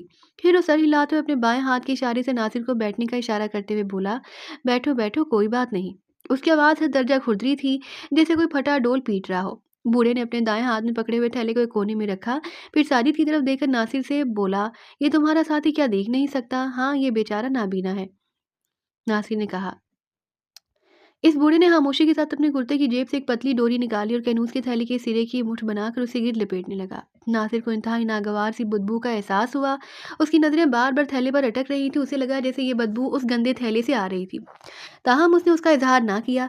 क्या तुम गोरकन हो? हाँ, और तुम दोनों कौन हो? कहीं जा रहे थे? बूढ़े ने पूछा। वो अब मटके से पानी पी रहा था। नहीं, हम कहीं जा तो नहीं रहे थे, हमें तो इधर ही आना था, नासिर ने कहा। वो बूढ़ा पानी पीकर अपने चूहे की आस्तीन से मुंह पोंछता हुआ अजीब से लहजे में बोला, हाँ, यहाँ तो एक न एक दिन सभी को आना है। उसके अजीब असरार भरे लहजे में और नासिर और साजिद दोनों लर्ज से गए। साजिद ने उससे कान में सरगोशी की, नासिर भाई, उसे अपने आने का मकसद बताओ और निकल चलो यहाँ से, मेरा दिल बहुत घबरा रहा है। नासिर ने उसे सबकी देकर तसल्ली दी, फिर हंसकर बूढ़े गोरकन से बोला, बाबा, मैं तुम्हारी बात समझ गया, मगर हमारी उम्र ही क्या है। अच्छा बाबा, तुम हमारा एक काम कर दोगे? कैसा काम? हमें एक कब्र की तलाश है। किसकी कब्र? शहीद नेक शाह की कब्र, नासिर ने उसे बताया। बूढ़ा गोरकन उसकी बात सुनकर अपनी इकलौती आंख से उसे घूरने लगा। क्या कहा? शहीद नेक शाह की कब्र? हाँ बाबा, हम उसी कब्र पर फातिहा पढ़ने आए हैं, नासिर ने कहा। बूढ़ा गोरकन झुके झुके कांधों से चलता हुआ चंद कदम चलता हुआ उससे करीब आया और अपनी इकलौती फटी हुई आंख नासिर के चेहरे पर जमाते हुए सरसराते लहजे में बोला, तुम लोगों का ये क्या लगता था? बाबा, ये हमारा एक दूर पार का अजीज था, तुम हमें उसी कब्र तक पहुंचा दो, तुम्हारी बड़ी मेहरबानी होगी। इस बार साटी ने लब कुशाई की। अच्छा, अच्छा ठीक है, चले चलूंगा उसी कब्र तक, मगर उसकी कब्र तो आखिरी सिरे पर है। अभी मैं थका हुआ आया हूँ, जरा आराम कर लूँ, फिर लिए चलता हूँ तुम दोनों को। बूढ़े गोरखन ने कहा। फिर पूछा, तुम लोगों ने कुछ खाया पिया है? नहीं बाबा, हमें खाने की तलब नहीं। आप ऐसा करें, खुद ये ज़हमत ना करें, सिर्फ हमारी रहनुमाई कर दें, हम खुद शहीद नेक शाह की कब्र तक पहुंच जाएंगे। दरअसल हम दूसरे शहर से आए हैं, हमारा इस गांव में कोई वाकिफ कार नहीं, हम फातिहा पढ़कर जल्दी लौट जाना चाहते हैं, साजिद ने कहा। बूढ़े गोरकन ने अपनी एक आंख से पहले बकौर साजिद को देखा, फिर नासिर की तरफ देखकर अजीब और पुरअसरार लहजे में बोला, सिर्फ फातिहा ही पढ़ने आए हो ना, और कोई चक्कर तो नहीं? उसकी बात ने नासिर और साजिद को चौंका सा दिया। उन्हें यूं लगा जैसे ये बूढ़ा गोरकन उनके यहाँ आने का असल मकसद जान गया है। ताहम नासिर ने कहा, नहीं बाबा, भला और हमने क्या करना है? फातिहा पढ़ेंगे और चले जाएंगे वापस। गांव में वाकई तुम्हारा कोई जानने वाला नहीं? बूढ़े गोरकन ने जैसे अपनी तसल्ली की गर्ज से पूछा। नासिर ने नफी में सर हिला दिया। अच्छा ठीक है, मैं बताए देता हूँ, आओ बाहर, बूढ़े गोरकन ने कहा। फिर उनको झोंपड़ी से बाहर ले आया, फिर एक तरफ टूटी फूटी कब्रों की तरफ इशारा करते हुए बोला, यहाँ से नाक की सीध में चले जाओ, 30 कदम गिन के एक गहरी खाई आएगी, तुम उसके बाएं तरफ मुड़ जाना। थोड़ा ही आगे जाओगे तो एक पुरानी बावली दिखाई देगी, वहां एक बरगद का पेड़ नजर आएगा, उसके नीचे वो कब्र है।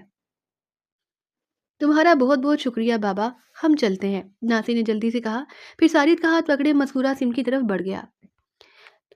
शगुफ्ता को जीनत की तरफ से एक अजीब सी खटक पैदा हो गई थी। वो पहले ही इस बात पर उलझी हुई थी कि आखिर उस बदरू ने जीनत के सौतेले बेटों को क्यों खौफजदा करके इस कोठी से निकलने पर मजबूर कर दिया था।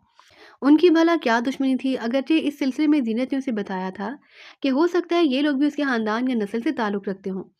इस वक्त तो जीनत उसके जवाब से मुतमईन हो गई थी, मगर वो उलट सी गई। जाने क्यों उसे यूं महसूस हो रहा था जैसे जीनत कोई चक्कर चला रही है। उसे पूरा यकीन था कि जीनत उस रात बदरू से ही मुहातिब थी, मगर उसकी समझ में ये नहीं आ रहा था कि आखिर जीनत किस बात की मोहलत मांग रही थी। अब उसके ज़हन में ये बात बैठ गई थी कि ज़ीनत इन 3 दिनों की मोहलत में कुछ करना चाहती थी। क्या करना चाहती थी?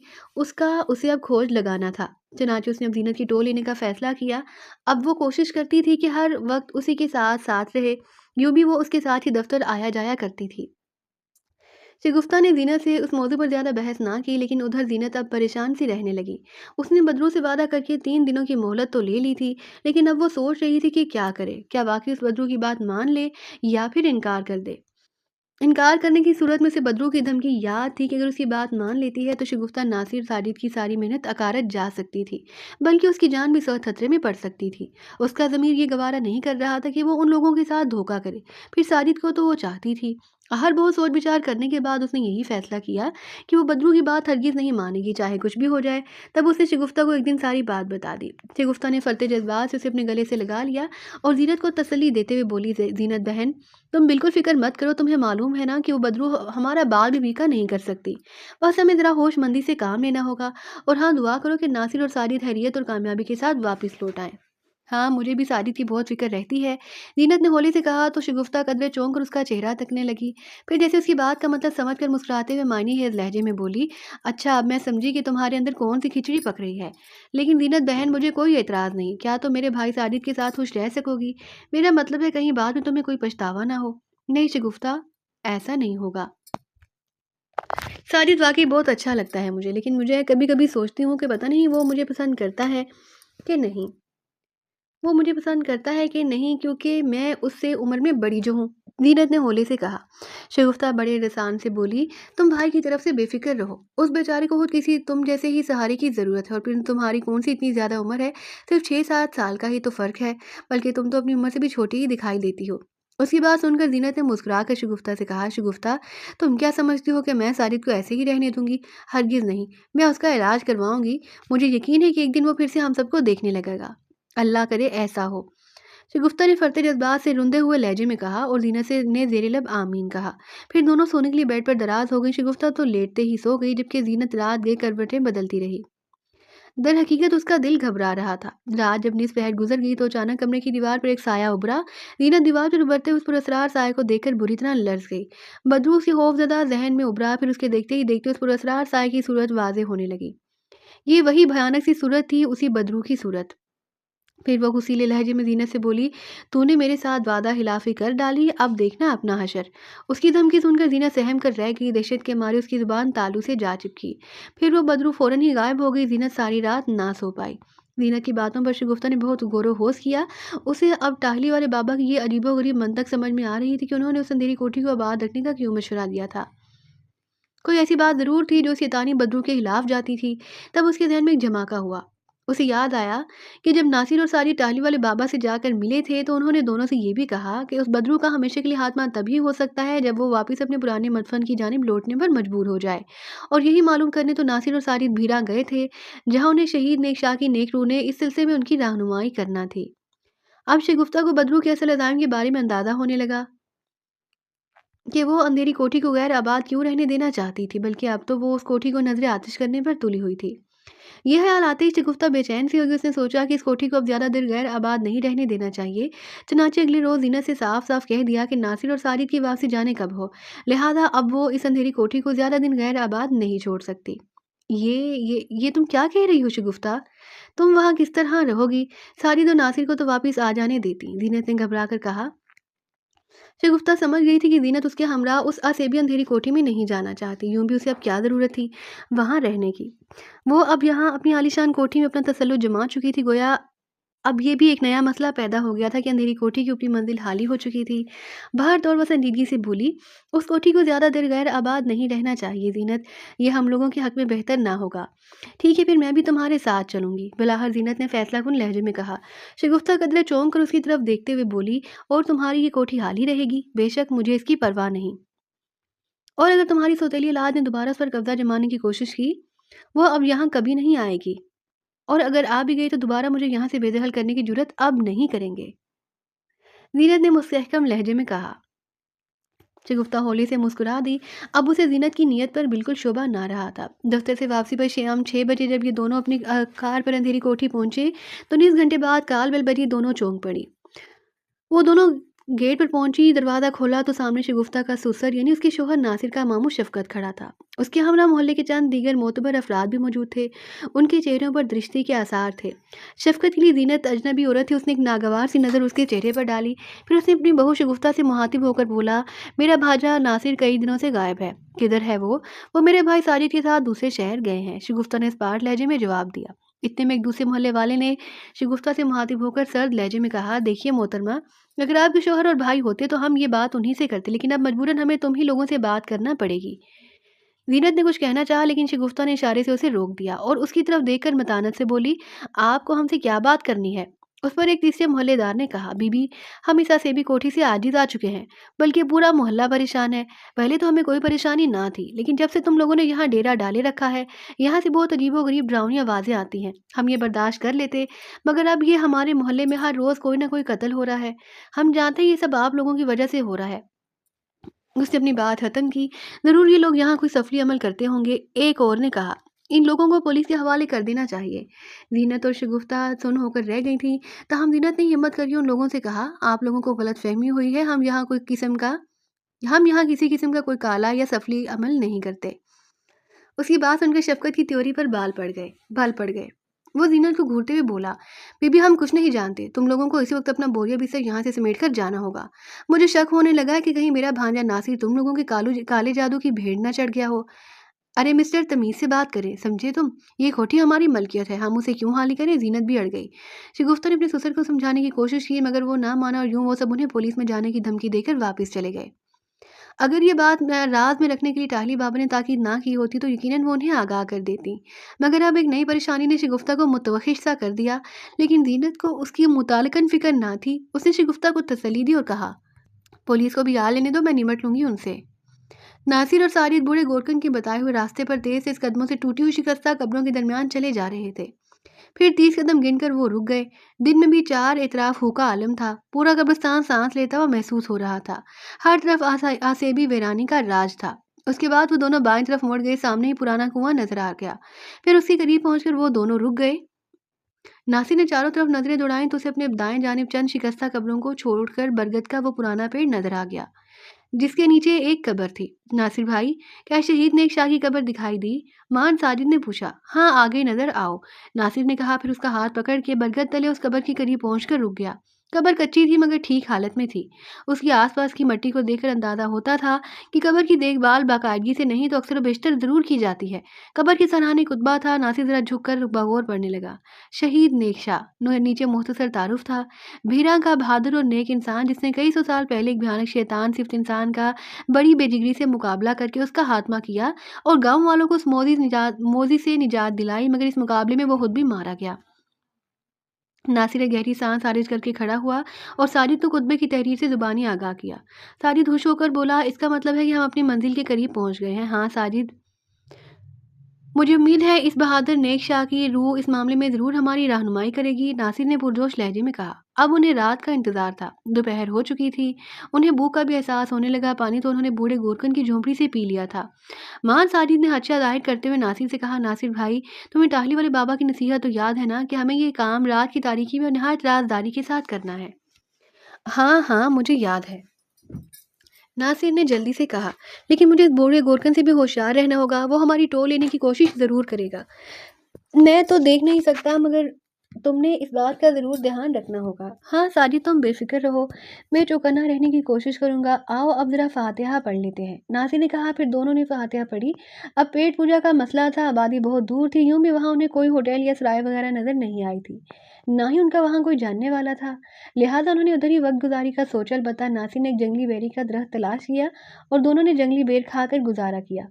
अब उन्हें आज ही रात उस कब्रिस्तान में गुजारना थी। अचानक एक खरखराती भोंडी आवाज़ उनकी ठटकी हुई समातों से टकराई। तुम लोगों ने फातिहा पढ़ ली?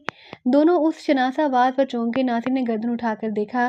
सामने वही झुकी झुकी कमर वाला काना गोरकन खड़ा था। उसकी इकलौती आंख का डेला थरक रहा था। वो बागौर उन दोनों के चेहरे का जायजा ले रहा था। काना होने की वजह से दूसरी आंख कुछ ज्यादा ही फटी हुई थी और उबली पड़ती नजर आ रही थी। उसे अचानक सामने पाकर नासिर कुछ गड़बड़ा सा गया। ताहम नासिर ने कहा, हाँ बस अब हम वापस लौटने ही वाले थे, सोचा थोड़ी देर सस्ता लें, फिर वापस लौट जाएंगे। आबादी भी तो बहुत दूर है। ठीक है, लौट जाना। ख्याल रहे शाम जल्द ही उतर आती है इस कब्रिस्तान में, ऐसा ना हो किसी मुसीबत में फंस जाओ, काले गोरका ने असरार भरे लहजे में कहा। फिर वो वापस लौट गया। ये बदबख्त क्यों हमारे पीछे पड़ गया है? नासिर, हमारी मर्जी, हम जिस वक्त भी वापस लौटे, नासिर ने उसके जाने का अंदाजा करने के बाद गुस्से से कहा।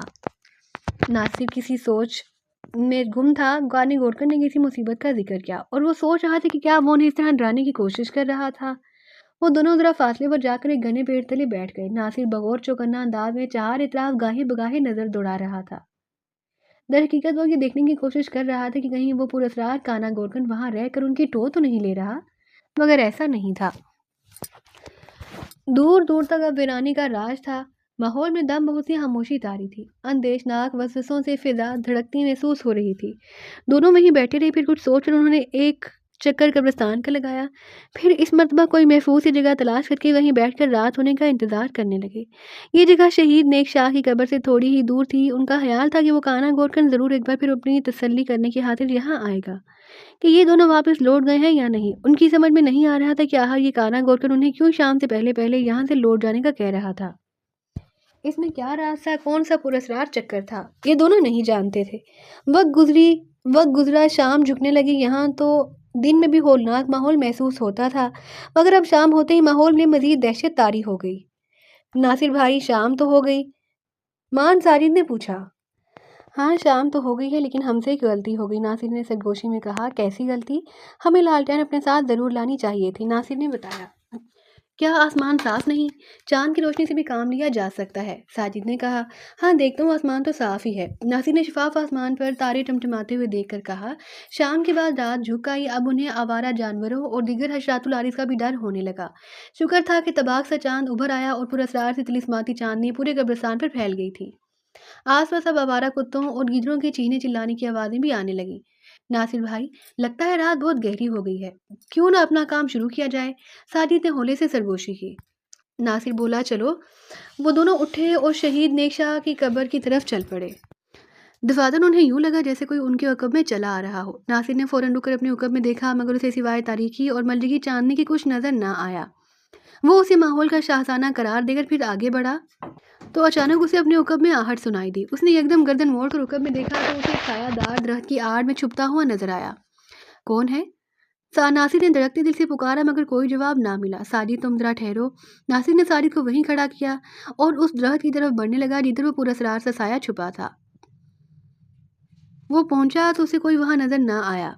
उसके दिलो दिमाग को अनजाने खौफ ने जकड़ लिया। ताहाँ वो वापस मुड़ा तो अचानक ठटक कर रुक गया। उसने देखा कि गुमसुम खड़े साजिद के दाएं तरफ एक साया दबे पांव बढ़ रहा था। उसके हाथ में कुदाल थी जिसे उसने दोनों हाथों में पकड़े अपने सर से बुलंद कर रखा था। उसके जारहाना तेवर से अंदाजा होता था कि वो साजिद पर हमला करना चाहता था। नासिर ने जो ये देखा तो उसे साजिद की जान खतरे में महसूस हुई और वो चश्मे जदन में उस साये के करीब जा पहुंचा। फिर इससे सहले कि वो झुके झुके कंधों वाला साया कुदाल से साजिद पर हमला करता। नासिर ने बड़े जोर से उसे धक्का दिया। साजिद परे जा गिरा। कुदाल उसके हाथ से छूट गई।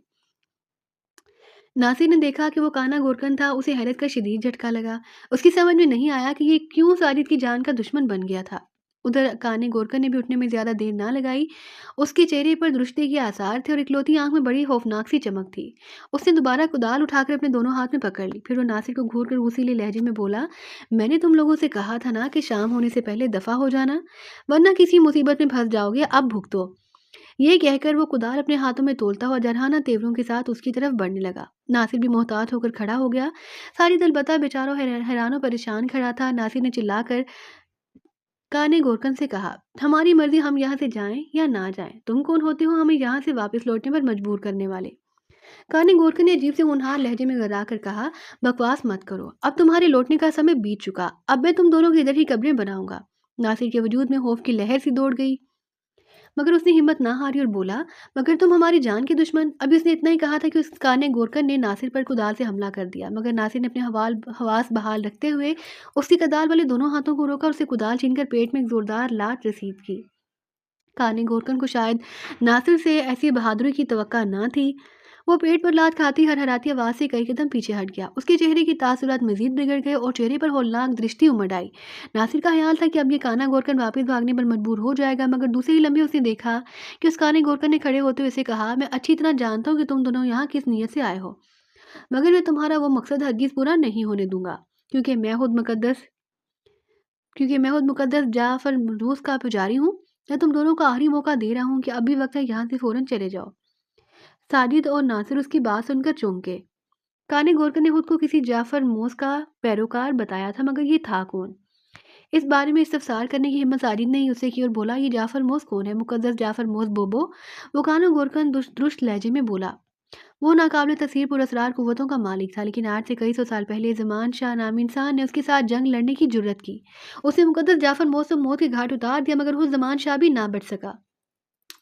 मुकद्दस जाफ़र मौत जिस्मानी तौर पर तो मर चुका है, लेकिन उसकी रूह अब भी भटकती रहती है। ज़मान शाह ने उसे यहाँ से दूर पर एक रिश्तेदार के घर में दफ़ना दिया, क्योंकि वो मुकद्दस जाफ़र मौत की पुरअसरार ताकतों से खूब वाकिफ़ था और जानता था कि जाफ़र मौत किसी वक़्त भी दोबारा ज़िंदा हो सकता है। मगर बाद में ज़मान शाह भी ना बच सका और तुम दोनों ज़मान शाह की बरसों पुरानी जंग में शामिल होना चाहते हो। मैं तुम्हें कभी कामयाब नहीं होने दूँगा। ये कहकर वो मारे गए तो गज़ब के हाँफने लगा। साजिद और नासिर मबहूत से उसकी ये बातें सुनते रहे।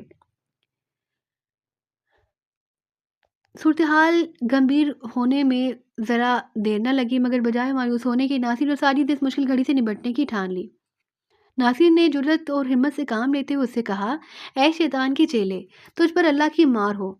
तू और शैतान जाफर मोस हमारा कुछ नहीं बिगाड़ सकते, और ये बात भी हमारी तुम कान खोल कर सुन लो कि हम सिर्फ और सिर्फ अल्लाह से डरते हैं और हमारी वही आगे भी मदद करेगा। और अनकरीब इस जंग के हाथमे के साथ तुम्हारे उस शैतान का आका जाफर मोस का भी हमेशा के लिए काम तमाम हो जाएगा।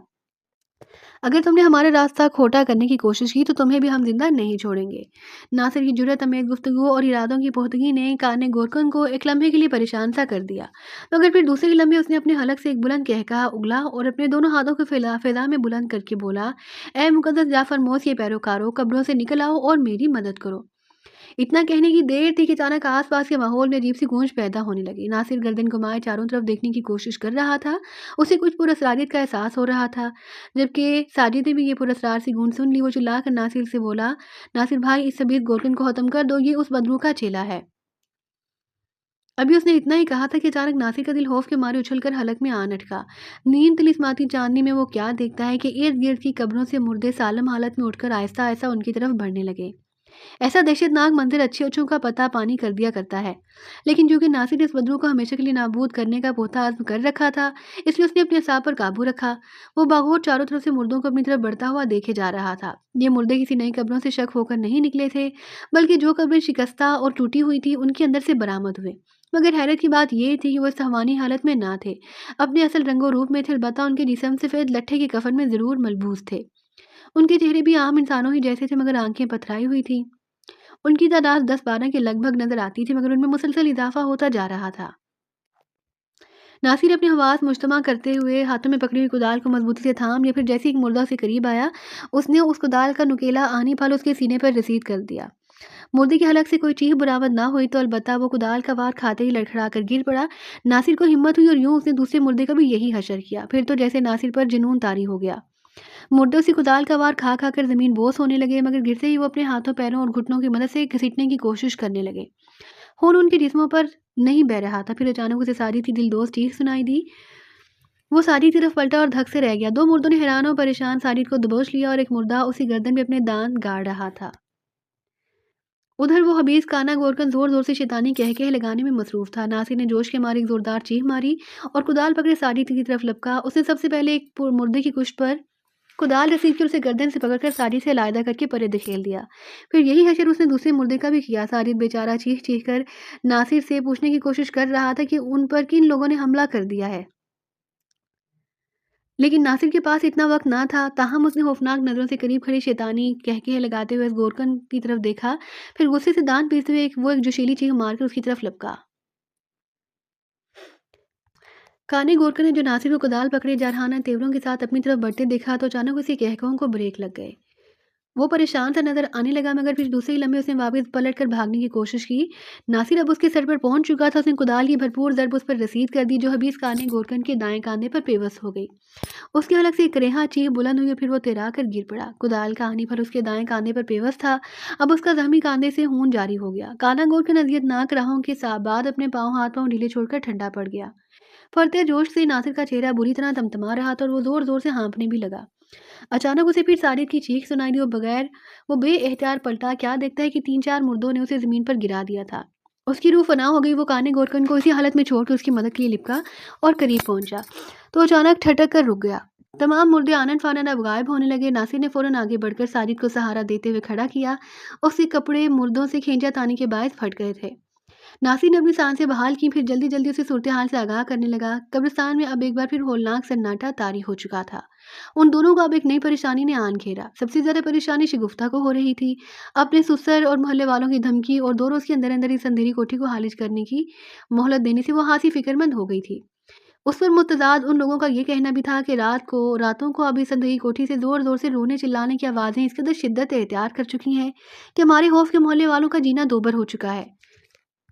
मोहल्ले वालों ने इन्हीं पर इल्ज़ाम लगाया कि ये सब उन्हीं की वजह से हो रहा था। मज़ीद ये कि अंधेरी कोठी में बैठकर ये लोग सफली, अलूम और जादू-टूने किया करते थे। शफ़क़त और मोहल्ले वाले चंद मोहल्ले के लोग पुलिस लाने की भी धमकी दे चुके थे, लेकिन शगुफ्ता की बनिस्बत ज़ीनत कुछ ज़्यादा परेशान ना थी। शायद उसे तसल्ली थी कि वकील हालिदा तौफ़ीक अपने पुलिस अफ़सर शोहर तौफ़ीक अहमद के ज़रिए इसकी सूरत-ए-हाल को सँभाल लेगी। चनाचे वो दिन तो हैरियत से गुज़र गया, अलबत्ता अगले दिन जब दोनों तैयार होकर दफ़्तर जाने की तैयारियाँ करने लगीं, तो मुतल्लिक़ा थाने की पुलिस आ गई। उनके हमरा एक मोटा हवालदार भी था, ये थाना इंचार्ज था। उसने दोनों के बयानात लिए। ज़ीनत और शगुफ्ता ने उन्हें बता दिया कि वो काफ़ी अरसे से यहाँ